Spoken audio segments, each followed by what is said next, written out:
Взех си тази мистериозна кутия от Лили, която беше на стойност 35 лева.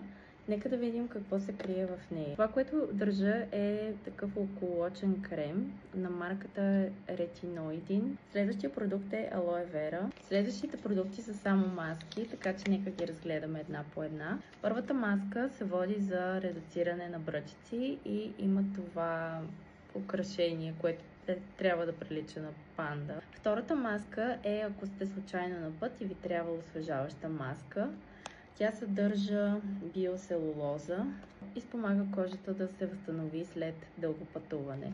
Тази маска е на Nature Republic и е с екстракт от краставица, така че знаете, че това ще е доста освежаващо. Това са колагенови пачове за под очите. Последната маска е алое, както този продукт. Това също е освежаваща маска, особено когато искате повече хидратация.